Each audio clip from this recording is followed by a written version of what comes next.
वंदे मातरम दोस्तों, welcome to रामास Gurukul. कैसे हो आप सब लोग?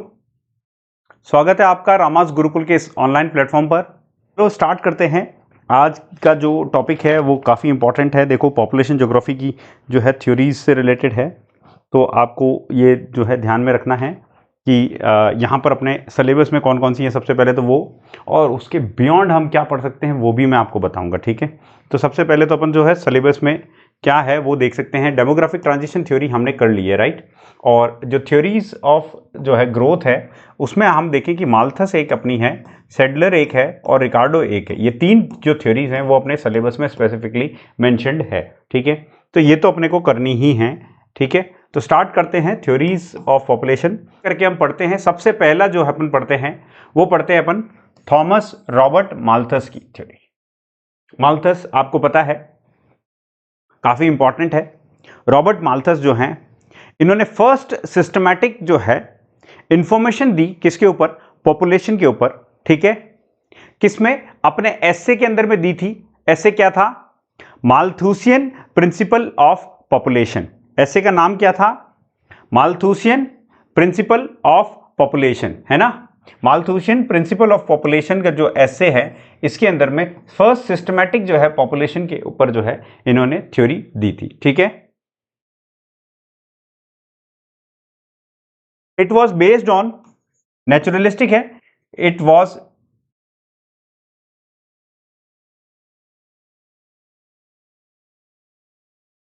Based on natural law. It was based on natural law, naturalistic थी इसीलिए। ठीक है, तो population theories can be divided into two groups. हमने देख लिया है कौन सी? नेचुरल लॉ बेस्ड थ्योरीज और सोशल जो है थ्योरीज। ठीक है, नेचुरल लॉ बेस्ड थ्योरी में आपको बता चुका हूं, माल्थस की, सेडलर की, डबलडे की, ठीक है, हर्बर्ट स्पेंसर की, ठीक है, जुआन दे कैस्ट्रो की। फिर सोशल थ्योरीज जो है वो भी मैं आपको बता चुका हूं, हेनरी जॉर्ज डुमेंट की social capillarity theory, David Ricardo की मार्केट बेस्ड थ्योरी, और कार्ल मार्क्स की जो है मार्क्सियन थ्योरी, और जेएस मिल की theory, then new Malthusian theory and demographic transition theory. अब देखिए, नेचुरल लॉ बेस्ड थ्योरी जो है उसके अंदर में जो पहली थ्योरी अपन पढ़ते हैं वो कौन सी है? रॉबर्ट माल्थस की। माल्थस क्या है? एक ब्रिटिश प्रोफेसर है। ब्रिटिश प्रोफेसर किसके हैं? हिस्ट्री के एंड इकोनॉमिक्स के रहे हैं। इनका जो एसे है वो क्या था? द प्रिंसिपल ऑफ पॉपुलेशन 1798 के अंदर में लिखा गया था। द प्रिंसिपल ऑफ पॉपुलेशन 1798 के अंदर में लिखा गया था। ये आपको ध्यान में रखना है, राइट। तो ये जो है माल्थस जो है वो एक तो इकोनॉमिस्ट थे, दूसरे साथ में डेमोग्राफर थे, डेमोग्राफर भी थे। ठीक है, हिस्ट्री के भी ये प्रोफेसर रहे हैं। एसे का नाम क्या है? The principal of population. The principal of population याद रह जाएगा, द प्रिंसिपल ऑफ पॉपुलेशन। साल भी याद रखना है आपको, 1798 में कई बार क्वेश्चन पूछा गया है। ईयर आपको याद रह जाएगा 1798 के अंदर में, रिपीट कर लो मेरे साथ में।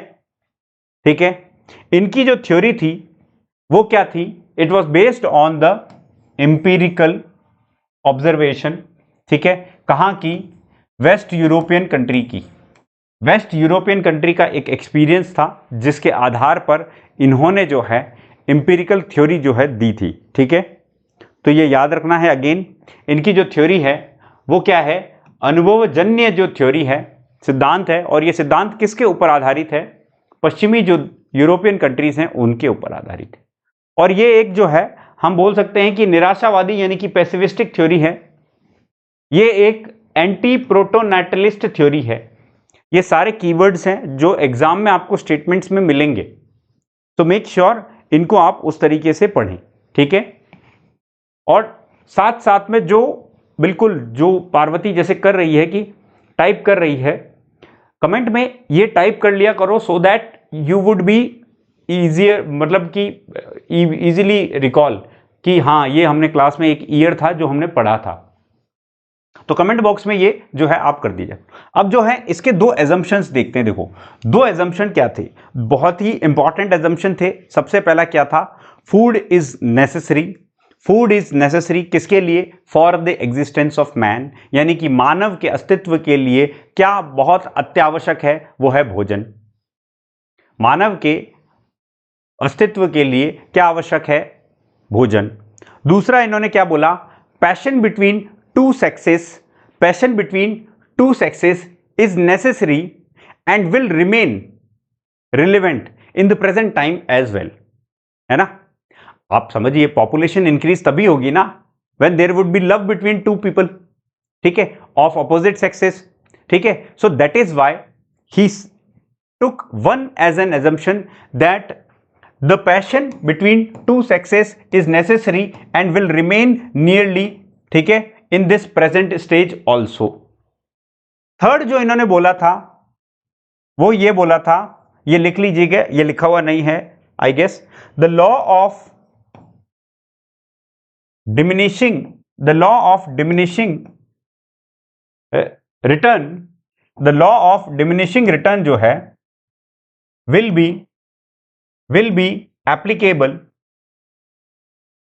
the law of diminishing return will be applicable on agriculture पर लॉ ऑफ डिमिनिशिंग रिटर्न जो है वो जो है एप्लीकेबल होगा, ठीक है। एजम्पशंस क्लियर हैं।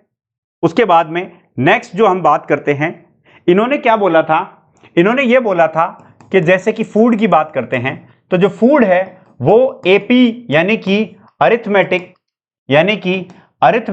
प्रोग्रेशन के रूप में जो है वो इंक्रीज होगा।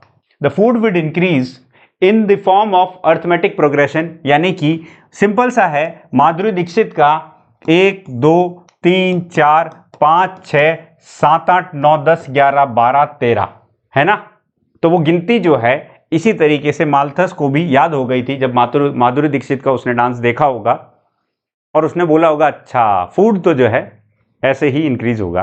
दो ये बाद में आया था डांस, ये माल्थस की जो थ्योरी है वो पहले आ चुकी थी। तो याद रखना क्या है, ये एपी की फॉर्म में जो है करेगा ग्रो, ठीक है, अरिथमेटिक प्रोग्रेशन की फॉर्म में। Whereas the population would grow, जनसंख्या जो है वो ग्रो कैसे करेगी? वो ग्रो करेगी आपके ज्योमेट्रिक प्रोग्रेशन में। ज्योमेट्रिक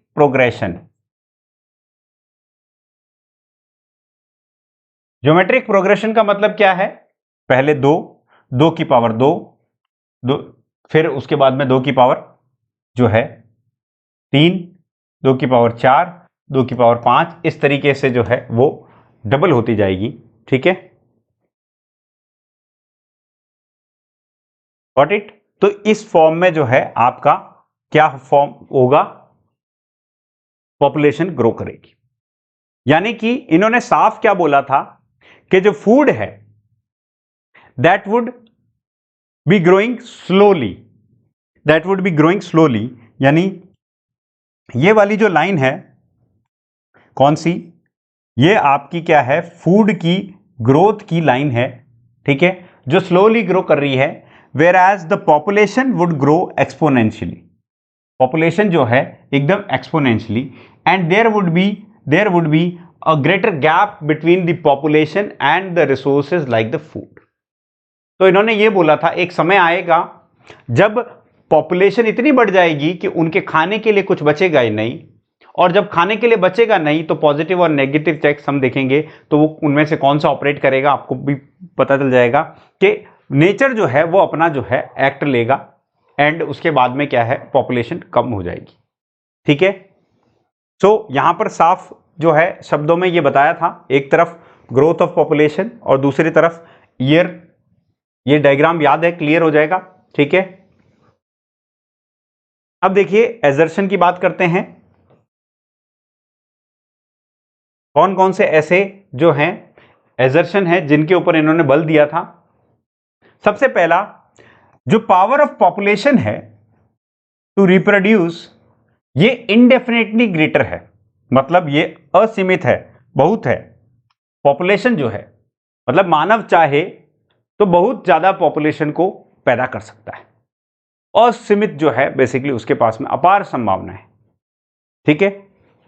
ये चीज क्लियर है कि the power in the earth जो है टू प्रोड्यूस फूड जो है वो जो है सीमित है, that is limited, that is limited, subsistence level पर होगा, ठीक है। तो greater than the power of the earth, तो जो पॉपुलेशन को इनडेफिनिटली जो ग्रो करने की जो पावर है वो अर्थ की जो पावर है टू प्रोड्यूस फूड उससे कई गुना अधिक होगी, ठीक है। तो पॉपुलेशन जो है वो अनचेक्ड जाएगी, मतलब बिल्कुल बढ़ती जाएगी, किस रेशियो में, ज्योमेट्रिकल रेशियो के अंदर में, यानी कि मैंने आपको बताया 1 2 4 8 16 32 64 ऐसे बढ़ती जाएगी, जबकि आपका जो फूड है वो सबसिस्टेंसली इंक्रीज करेगा, किस फॉर्म में, अर्थमेटिक रेशियो के फॉर्म में, यानी कि अर्थमेटिक प्रोग्रेशन की फॉर्म में, यानी कि 1 2 3 4 5 6 इस तरीके से। ये चीज क्लियर, इसमें कोई डाउट होना नहीं चाहिए। उन्होंने बोला था साफ, और ये पूछा गया है, this is very very important बोल रहा हूं, this is very very important, कि पॉपुलेशन गेट्स डबल्ड इन 25 ईयर्स, 25 साल के अंदर में पॉपुलेशन दुगनी हो जाती है। This is according to Malthus, according to Malthus 25 साल के अंदर में पॉपुलेशन क्या हो जाती है, दुगनी हो जाती है, right. Now with the rising population, वहां पर क्या है, किसके ऊपर प्रेशर पड़ेगा, देखो रिसोर्स के बीच में मिसमैच होगा तो रिसोर्सेज के ऊपर प्रेशर पड़ेगा, increasing pressure on the food resources, society फिर डिवाइड हो जाएगी, जो लोग सुविधा संपन्न होंगे उनके पास में धन धान्य की कमी नहीं होगी, उनके पास में अनाज फुल होगा, those would be called as rich. जो लोग सुविधा संपन्न नहीं होंगे, जो दिन की रोजी रोटी के आधार पर जो है बेसिस पे बैठे होंगे, जिनको दिन का खाना मिलेगा या नहीं मिलेगा ये भी सवाल जो है उन्हें उनका उसका जवाब पता नहीं होता दिन के एंड तक, तो वो लोग जो हैं वो कहलाएंगे पुअर, ठीक है। तो एक तरफ जो रिच हैं उनको हम हैव्स बोल सकते हैं कि उनके पास में सब कुछ है, और दूसरी तरफ पुअर है उनको हम हैव नॉट्स बोल सकते हैं, राइट। रिच जो हैं वो हैव्स हैं और पुअर जो वो हैव नॉट्स हैं। दस कैपिटलिस्टिक सिस्टम जो है ये फॉर्म हो जाएगा, ये किसकी, पूंजीवादी जो व्यवस्था है उसकी जो है आउटकम होता है क्या, एक तरफ रिच यानी कि अमीर आदमी होगा, दूसरी तरफ पुअर, ठीक है, और इन दोनों के बीच में गैप होगा, इनइक्वालिटी होगी। ये वाले जो हैं वो हैव्स कहलाते हैं और ये जो कहलाते हैं वो हैव नॉट्स कहलाते हैं, ठीक है। नाउ अकॉर्डिंग टू माल्थस क्या है, the increasing gap between the population and the resources shall ultimately reach to a point जहां पर बस भुखमरी होगी, गरीबी होगी, और इसको जो है टाला नहीं जा सकता है ना, ऐसा जो है माल्थस ने बोला था, ठीक है। अब देखिए इसकी रोकथाम के लिए भी माल्थस ने जो है कुछ बोला था, इसमें दो चीजें बोली थी और ये एग्जाम में आता ही आता है, तो वेरी इंपॉर्टेंट लिख रहा हूं मैं वापस से, इसको अच्छे से देखना है। क्या है, एक तरफ प्रिवेंटिव या फिर प्रूडेंशियल चेक्स होते हैं, इंग्लिश में याद करें तो बेहतर रहेगा इस वर्ड्स को, प्रिवेंटिव यानी कि रोकथाम वाले, या फिर इसी को हम प्रूडेंशियल चेक्स बोलते हैं, और दूसरी तरफ आपके होते हैं positive checks. Positive checks, positive तो आप इस तरीके से लीजिए, इनको हम नेगेटिव चेक्स भी बोलते हैं। ये नेगेटिव है मतलब नेचुरल नहीं है, ये क्या है, नेगेटिव है मतलब नेचुरल नहीं है, जो पॉजिटिव है वो नेचुरल है, इसको इस तरीके से समझिए। तो जो पॉजिटिव चेक्स हैं उससे क्या होगा, जनसंख्या का नियंत्रण आ जाएगा, या फिर नेगेटिव चेक्स है उससे जनसंख्या का नियंत्रण हो जाएगा।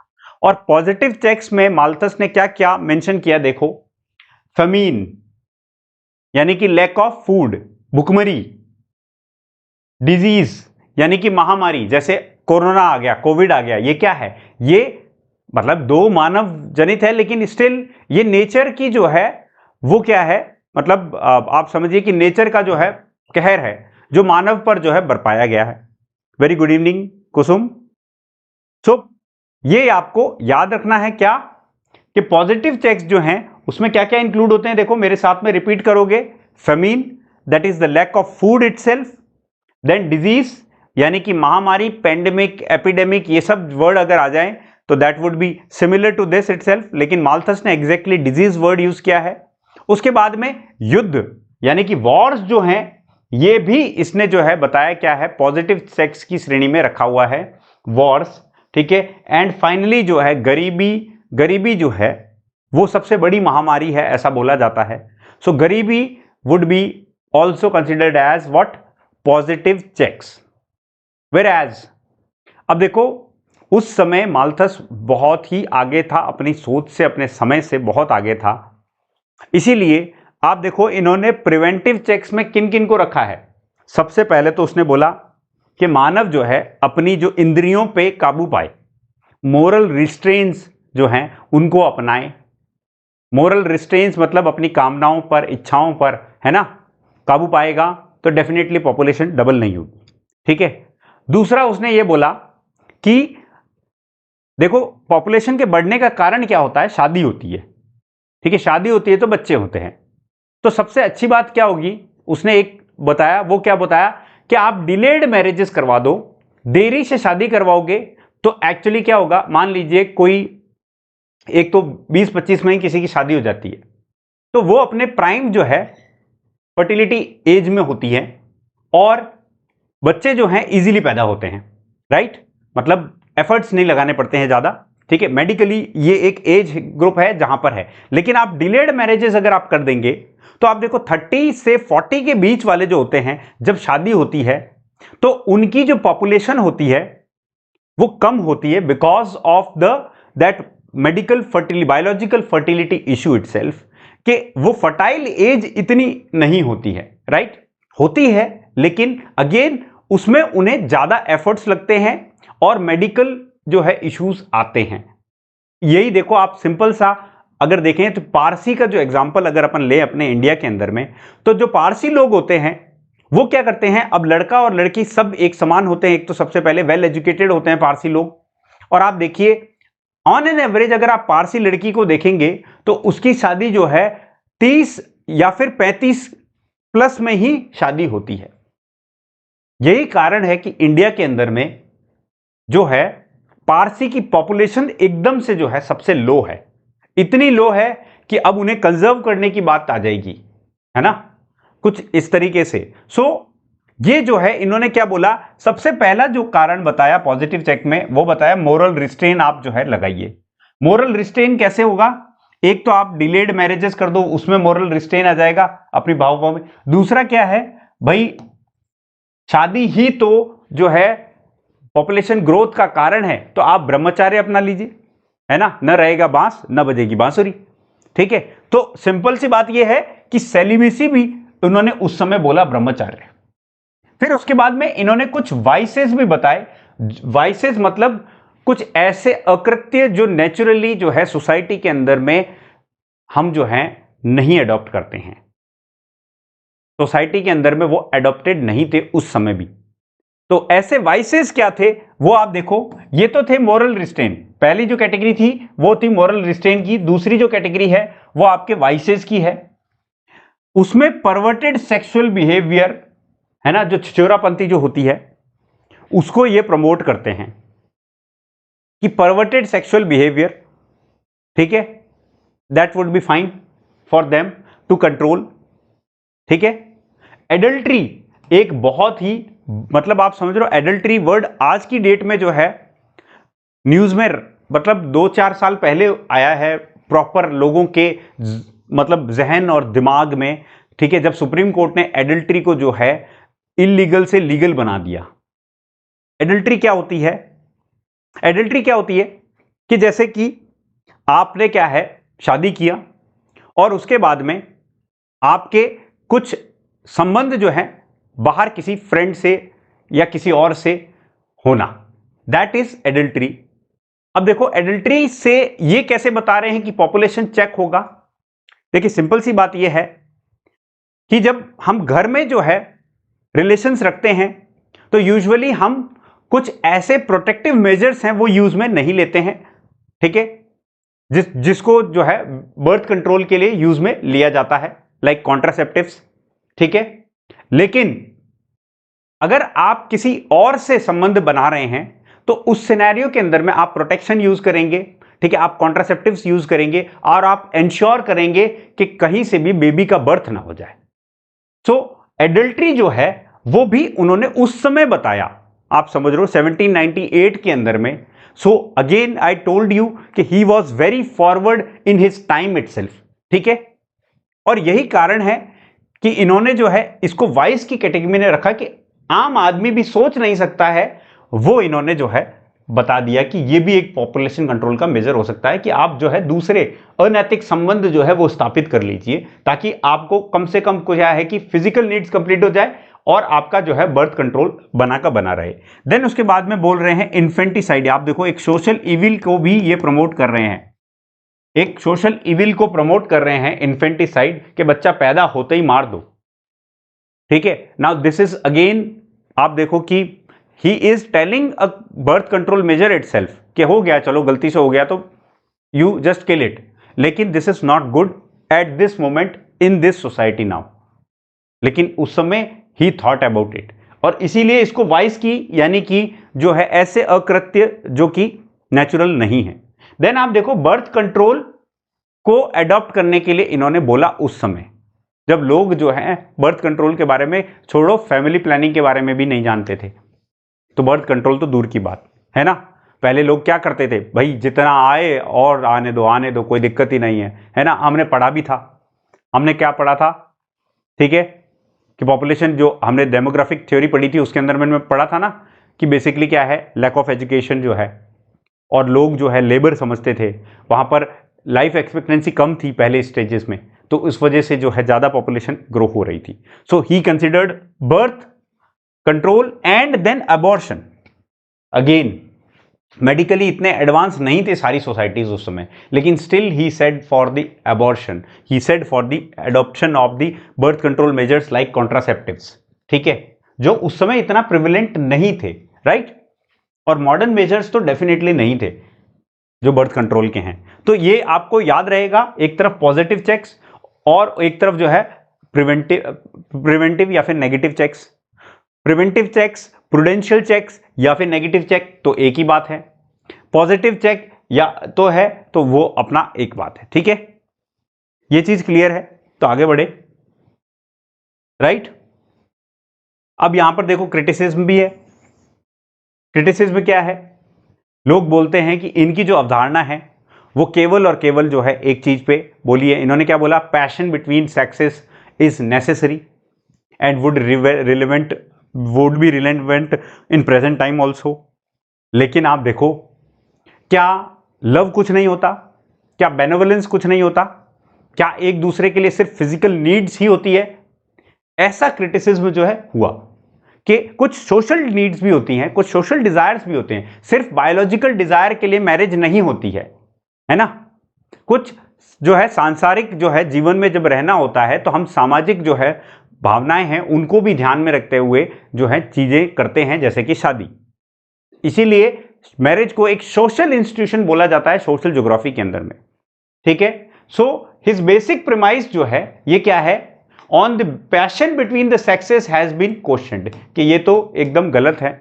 On the plea that desire to have children can not be mixed with the passion between sexes, ठीक है। बच्चे चाहिए, लेकिन बच्चे हो सकता है कि हमारे जो है माँ बाप हैं उन्हें चाहिए भाई दादा दादी को पोता पोती चाहिए हो, ये भी तो हो सकता है। अपना वंश आगे बढ़ाने की सोच से भी तो हो सकता है कि लोग चल रहे हैं। सोशल इंस्टीट्यूशंस तो इसी तरीके से चलती है, ठीक है। सो उसके लिए जो है आपको क्या है, desire to have children can not be mixed up with the passion and desire to have sex, ठीक है। ये एक फिजिकल नीड है और दूसरी जो है आपकी सोशल नीड है। So there has to be a distinction between it, और इसीलिए जो है इसका क्रिटिसिज्म हुआ, ठीक है। So desire to have sex is a biological instinct, whereas desire to have children जो है ये एक सोशल इंस्टिंक्ट है, ठीक है। तो ये क्रिटिसिज्म आपको ध्यान है। तो ये जो है मोटा मोटा जो है अपना जो है माल्थस की थ्योरी थी। इसके अंदर में आप देखो validity of two sets of ratios जो कि ज्योमेट्रिक प्रोग्रेशन और अर्थमेटिक प्रोग्रेशन की बात कर रहे हैं, वो भी जो है क्रिटिसिज्म में आए। आप खुद देखिए, जब ग्रीन रेवोल्यूशन आई तो क्या हुआ, हमारा जो फूड है वो मल्टीफोल्ड जो है वो इंक्रीज हो गया, मल्टीफोल्ड इंक्रीज हो गया, राइट। फूड हमारा क्या हो गया, मल्टीफोल्ड इंक्रीज हो गया। तो क्या टेक्नोलॉजी जो है उसको ध्यान में नहीं रखा माल्थस ने? Exactly, he ignored that. भाई उसने नहीं सोचा होगा कि टेक्नोलॉजी जो है किस तक हद तक बढ़ सकती है कि फूड ग्रेन को जो है हम बहुत जितना चाहें उतना उगा सकते हैं। दो यस, अर्थ के पास में लिमिटेड जो है लैंड है और लिमिटेड उसकी कैपेबिलिटी है, लेकिन still with high yield variety seeds हमने यील्ड को जो है बढ़ा दिया। देन आप देखो कि पॉपुलेशन जो है उन्होंने बोला ज्योमेट्रिक प्रोग्रेशन से होगी, लेकिन आप देखो फैमिली प्लानिंग के जब मेजर्स आए, ठीक है, अब जब स्टैंडर्ड ऑफ लिविंग की बात कर रहे हैं, तो उस सिनेरियो के अंदर में कोई नहीं चाहता कि हमारी पॉपुलेशन जो है घर की ज्यादा हो। Why? Because they also need कि एक अच्छा स्टैंडर्ड ऑफ लिविंग हो, हम उतना कमा सकें जितने उतने ही बच्चे मतलब जो है हो कि जितना हमारे पास में इनकम हो और हम उसको जो है सस्टेन कर सकें।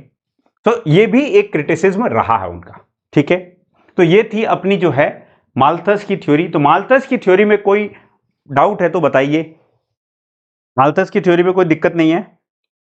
अब आप देखो, माल्थस की थ्योरी के बाद में एक और थ्योरी आई थी, मतलब जो बाद में पोस्ट जो भी थ्योरीज आती हैं, ठीक है, काउंटर माल्थुसियन थ्योरी आई हैं, काउंटर माल्थुसियन जो थ्योरीज आई हैं, इनको हम एक वर्ड यूज करते हैं इनके लिए, ये याद रखना है एज इट इज, ये वर्ड आ सकता है। वो क्या है?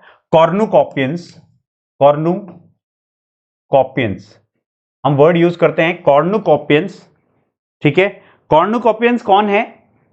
These are those who believe that solutions have no limits, और ये लोग, जैसे माल्थस पॉसिमिस्ट जो है पेसिमिस्टिक था, ये सारे जो हैं एक्सट्रीमली ऑप्टिमिस्टिक थे, एक्सट्रीमली क्या थे? ऑप्टिमिस्टिक थे, ठीक है, एक्सट्रीमली ऑप्टिमिस्टिक थे। तो ये वर्ड याद रखना है, कॉर्नुकोपियंस जो हैं वो, ठीक है।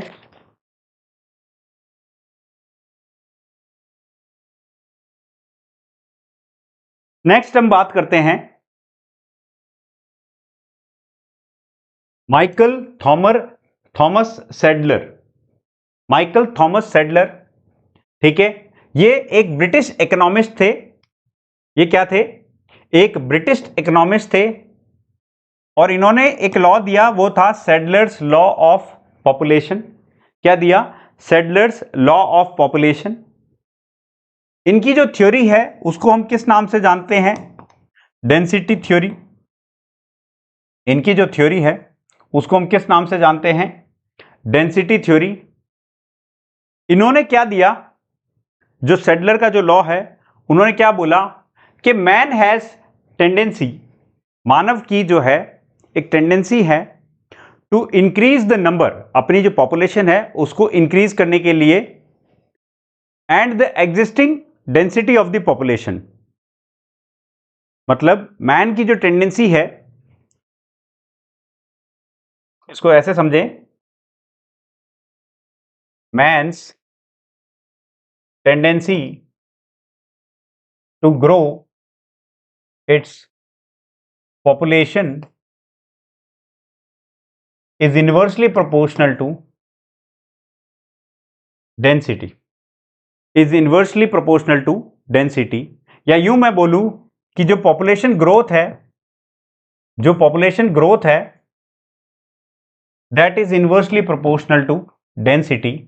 ये है सेडलर का नियम, यानी कि जितनी ज्यादा डेंसिटी होगी किसी जगह पर, भाई जाहिर सी बात है, बहुत ज्यादा लोग अगर रह रहे होंगे, ठीक है, तो क्या है, वो चाहेंगे ना कि यार कम पॉपुलेशन और आए, यार इतने ज्यादा है, अब घर के अंदर में मान लो एक ही कमरे के अंदर 10 लोग रह रहे हो, तो कोई चाहेगा कि और 4 लोग आ जाएं? नहीं चाहेगा ना। तो वो अपनी डेंसिटी को ग्रो, मतलब पॉपुलेशन को कम ग्रो करेगा। और अगर एक आलीशान बंगला है जिसके अंदर 2 ही बंदे रह रहे हैं, ठीक है, तो वो चाहेंगे कि कुछ और जो है बेसिकली चेहरे घर के अंदर आए, ठीक है, और वो अपना जो है ग्रोथ उस हिसाब से करेंगे, राइट। तो ये याद रखना है फॉर्मूला पॉपुलेशन ग्रोथ का। Population growth is inversely proportional to density. जितनी ज्यादा डेंसिटी होगी किसी जगह की, उतनी ही कम पॉपुलेशन ग्रोथ होगी, और जितनी कम डेंसिटी होगी उतनी ही ज्यादा जो है पॉपुलेशन ग्रोथ होगी, ठीक है। ये चीज क्लियर है। So man's tendency to increase his number and the existing density of the population, ये कैसे हैं? इनवर्सली प्रोपोर्शनल है। तो अगर हम सारी की सारी चीजों को इक्वल माने, तो population number would cease to grow beyond a point जहां पर क्या है, he has secured utmost degree of happiness. मतलब कि आप ये समझिए कि अगर हमें पता चल गया, हमें हमारे पास में वो खुशी मिल गई कि अच्छा बच्चे 2 ही अच्छे, अब क्या इसके बाद हम ग्रो करने की कोशिश करेंगे? नहीं। हो सकता है हमें 1 पर ही जो है संतुष्टि मिल जाए, हो सकता है हमें 2 पर ही वो हैप्पीनेस मिल जाए, या हो सकता है हमें 4 के बाद भी वो हैप्पीनेस ना मिले। So that depends upon the what everyone's that level of happiness, जहां पर वो बच्चों को किस तरीके से आइडलाइज करता है, किस तरीके से चाहता है, उस हिसाब से जब वो उसे वो हैप्पीनेस मिल जाएगी, वो लेवल पहुंच जाएगा, इन दैट सिनेरियो जो है आपका जो पॉपुलेशन नंबर है वो रुक जाएगा, वो सीज हो जाएगा बढ़ना, ठीक है। And largest possible number of human beings को ऐसा हैप्पीनेस मिले, ठीक है, उसको जो है एक आइडियल सिनेरियो के अंदर में बोलते हैं, ठीक है। तो ये एक सिचुएशन जो होती है वो होती है क्या? होमियोस्टेसिस जो है सिचुएशन होती है। Sadler's idea is related to the homeostasis, यानी कि एक बैलेंस। एक बैलेंस किसके बीच में है? पॉपुलेशन ग्रोथ और पॉपुलेशन डेंसिटी के बीच में। जहां पर जो है बैलेंस होगा तब जो है बेसिकली क्या है, पॉपुलेशन ग्रोथ उतनी होगी। तो population growth is a function of what? Population density, ठीक है। तो इफ मोर पीपल जो है have the tendency to grow will be less, जितने ज्यादा जने होंगे उतनी ही कम जो है पॉपुलेशन होगी, यानी कि population growth is inversely proportional to जो है 1 अपॉन डेंसिटी। मोटा मोटा याद रखना है। सेडलर ब्रिटिश था, सेडलर ने एक लॉ दिया जिसके अंदर population growth is inversely proportional to density, इसी को डेंसिटी थ्योरी का नाम दिया गया है, ठीक है। और पॉपुलेशन होमियोस्टेसिस की बात की गई है इसमें पॉपुलेशन क्या है?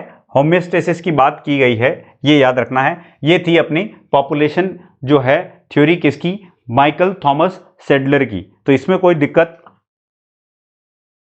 दिक्कत है तो अपने सिलेबस में जो 2 मेंशन है वो अपन ने कर ली है।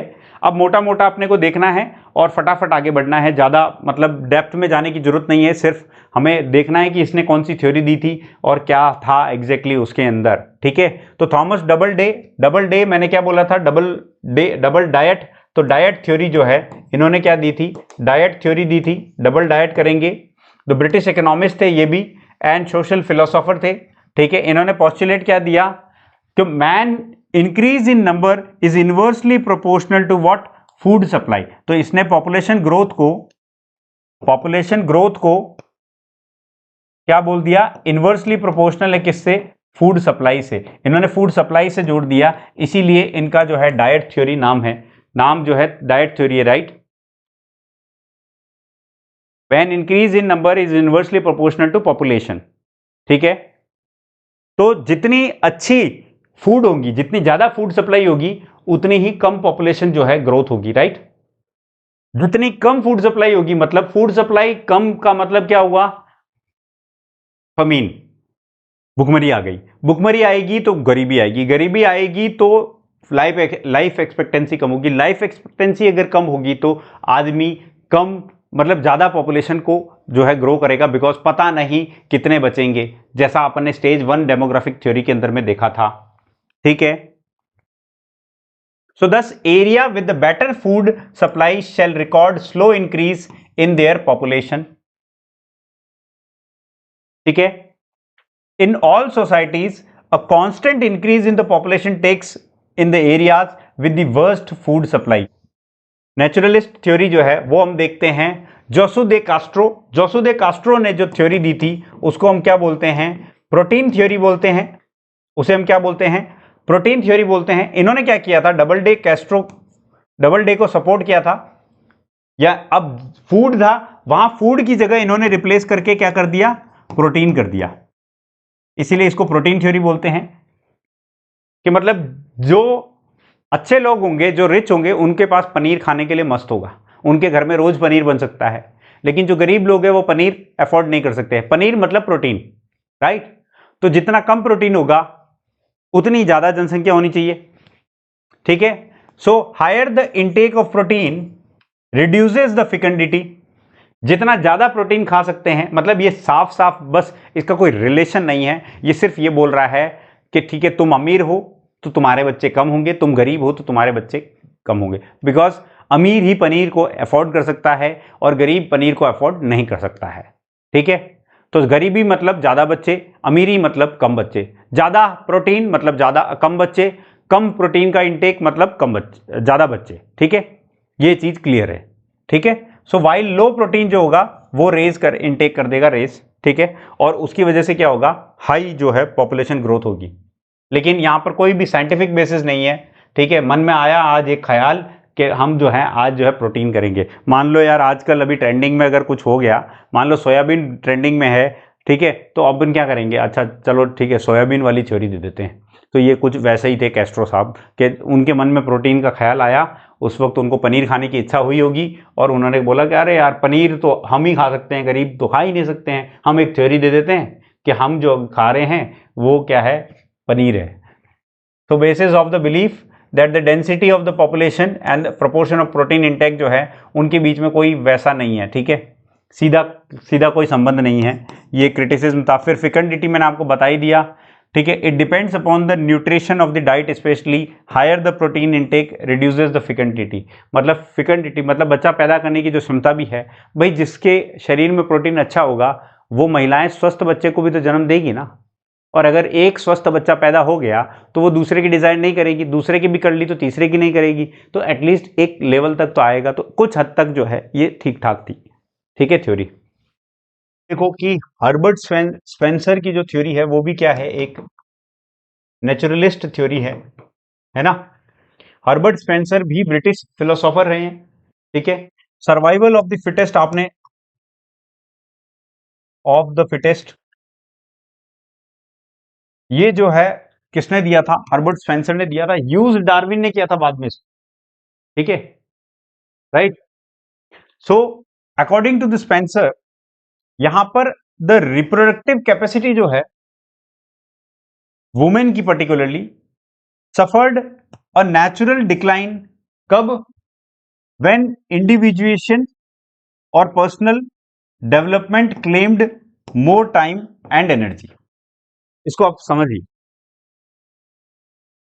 देखिए मान लीजिए मैं आप मेरे पर्सपेक्टिव में बताऊं कि if I didn't had kids, तो in that scenario if I am telling you कि अगर मैं सुबह से लेके शाम तक सिर्फ काम में बिजी हूं, I am taking an number of classes, I am not having that much of time कि मैं फैमिली को टाइम दे सकूं, ठीक है।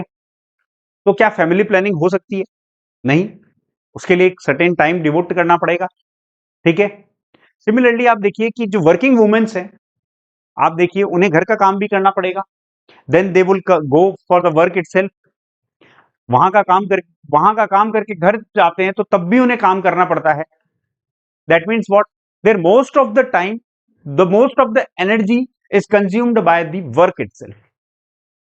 So as and when personal development, personal ambitions take over, तब उन्हें फैमिली प्लानिंग के बारे में सोचने का टाइम नहीं मिलेगा।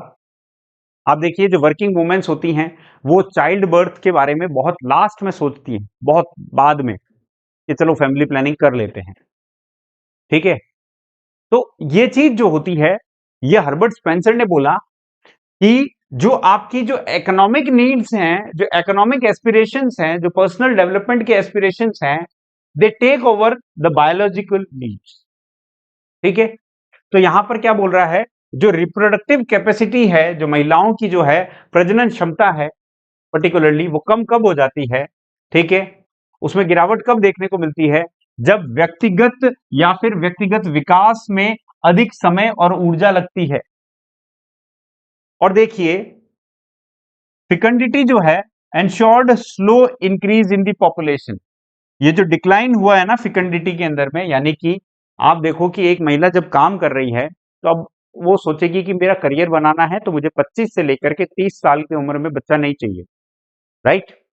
अब 30 साल के बाद में मैंने कल आपको बताया था कि एक बायोलॉजिकल क्लॉक भी होती है which works on its own pace itself. कल ही एक मैं कोई पढ़ रहा था तो उसके अंदर में आइडल एज ऑफ जो है हैविंग चाइल्ड इज 22 टू 26 बताया हुआ है।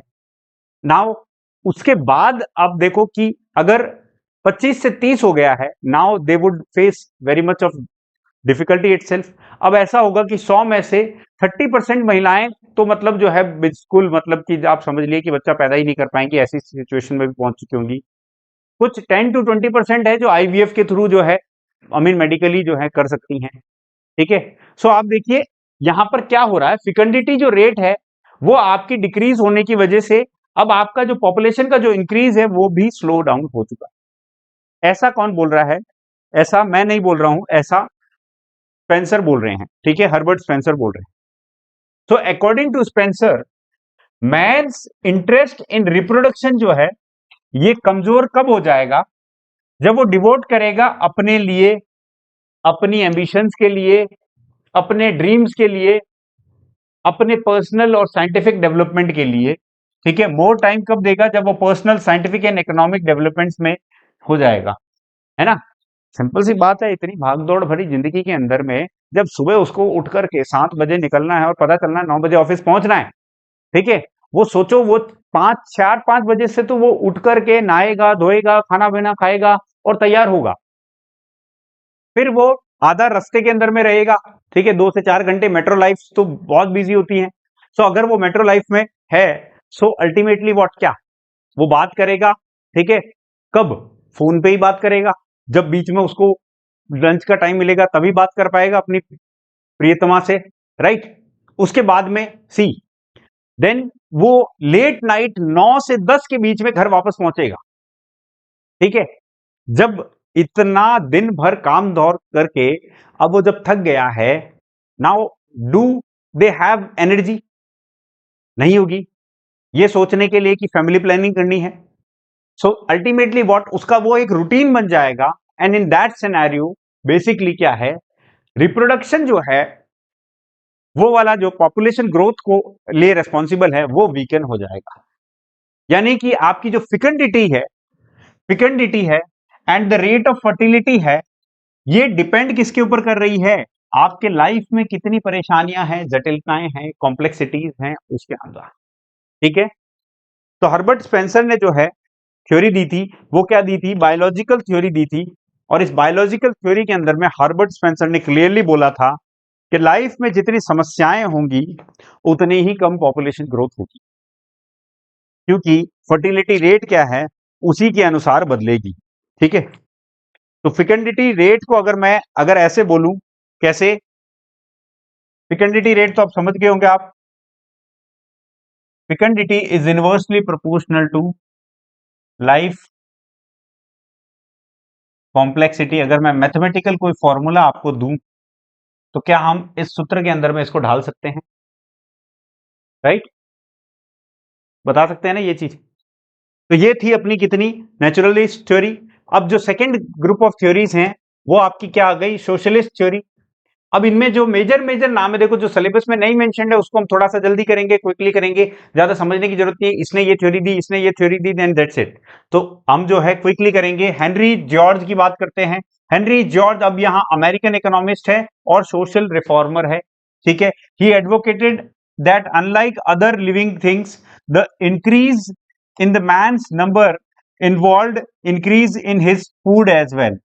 मतलब जितना ज्यादा फूड में वृद्धि होगी उतना ही ज्यादा पॉपुलेशन में जो है बेसिकली क्या होगा, वृद्धि होगी।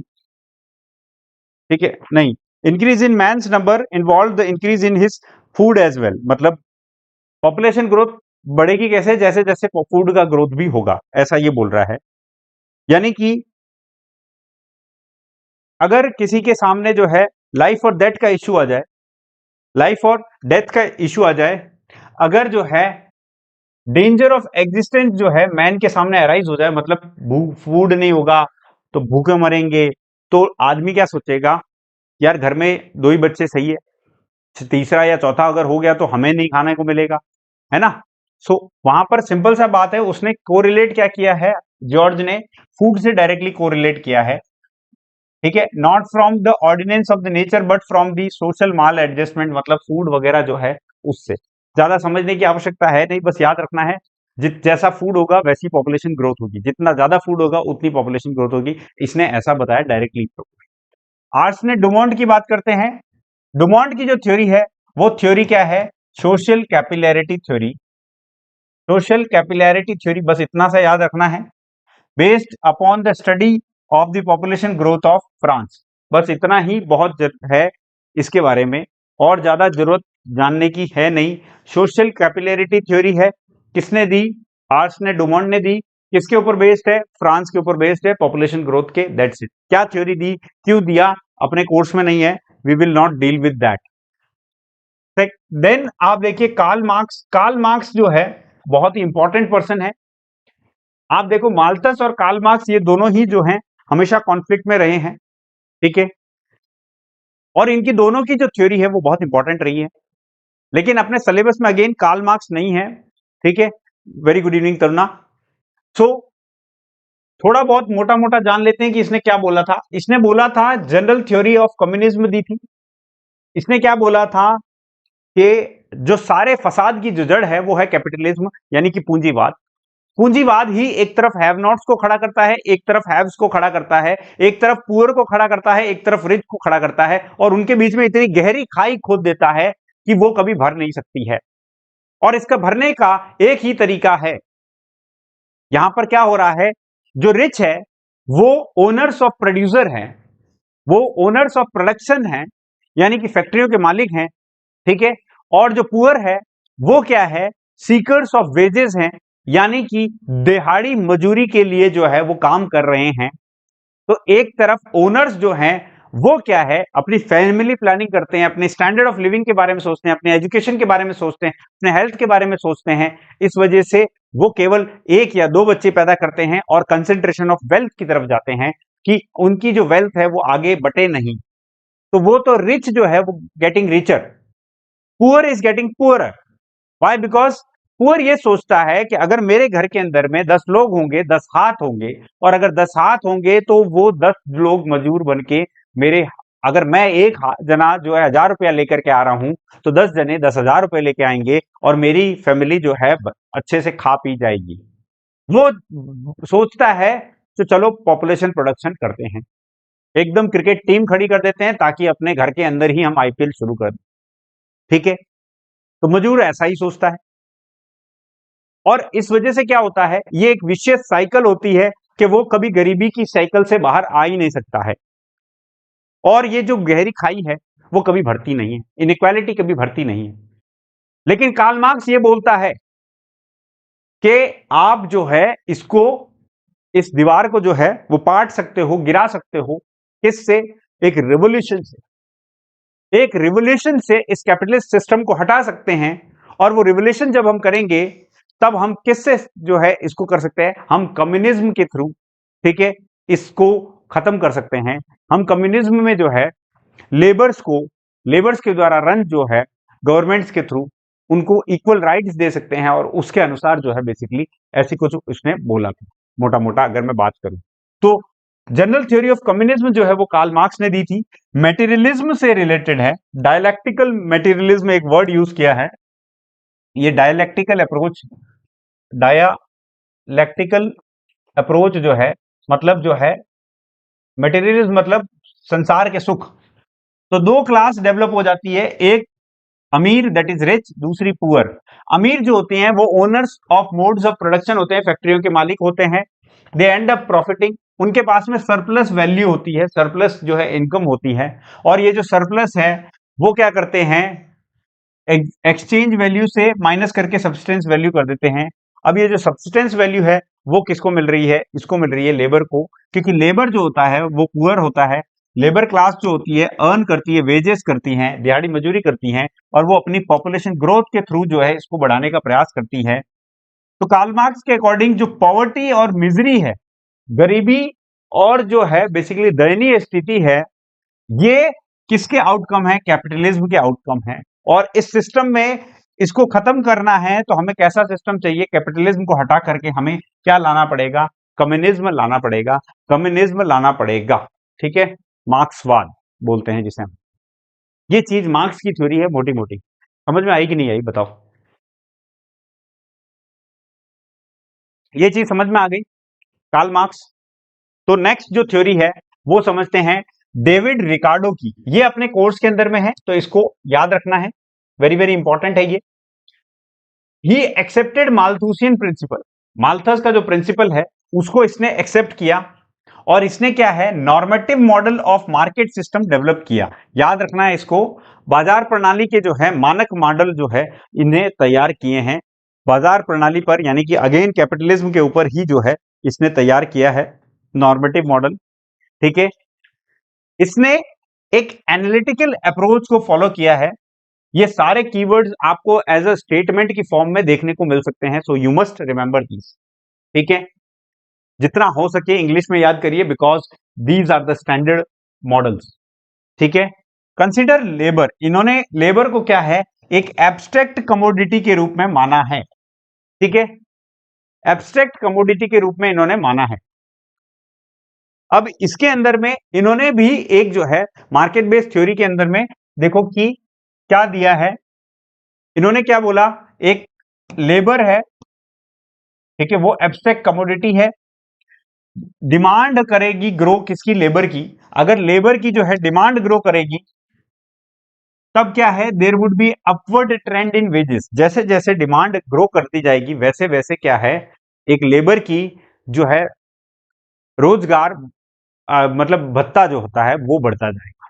जब वो भत्ता बढ़ेगा तो क्या होगा, लेबर की सप्लाई अपने आप बढ़ना शुरू हो जाएगी, क्योंकि जितने ज्यादा पैसे मिलेंगे, ये तो कहाँ आ गए हम, ठीक है, चलो जाओ यार। हाँ, सो जैसे जैसे जो है लेबर की क्या भत्ता बढ़ेगा वैसे वैसे उसकी सप्लाई भी बढ़ना शुरू हो जाएगी। लेकिन अब आप सोचिए, सप्लाई का मतलब पॉपुलेशन ग्रोथ बढ़ रही है।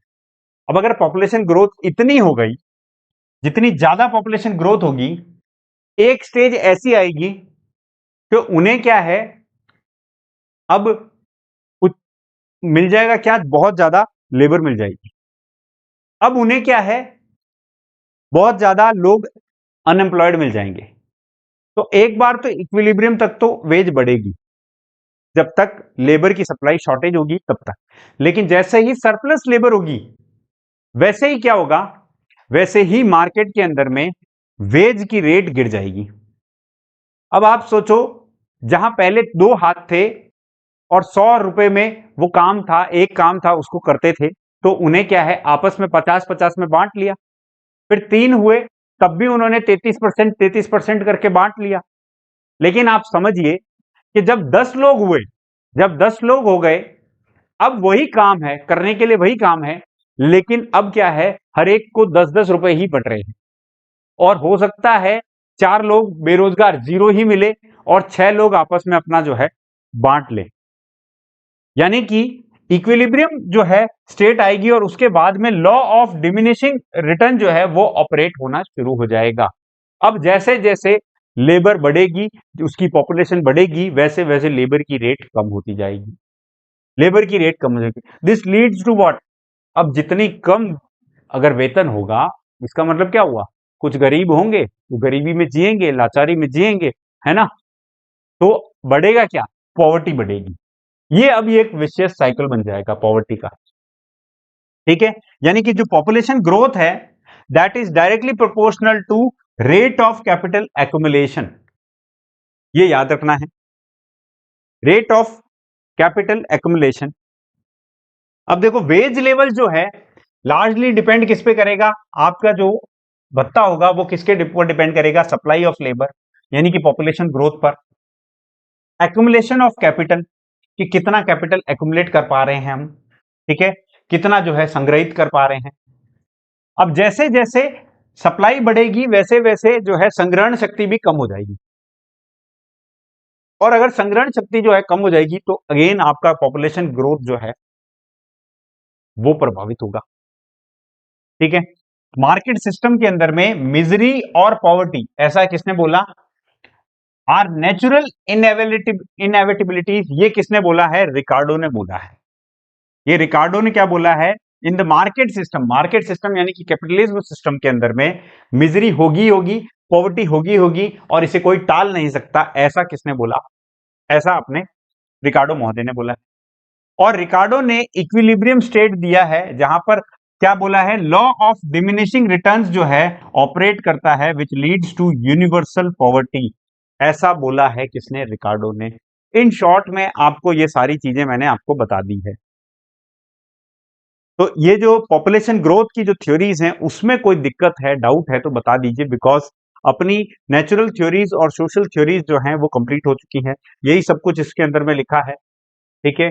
नेक्स्ट जो थ्योरी है जो अपने सिलेबस में मेंशन्ड नहीं है, लेकिन मोटा मोटा अगर हमें पता है तो वेल एंड गुड है, बिकॉज वो चीजें जो हैं एक आध क्वेश्चन पूछ जा सकता है, ठीक है।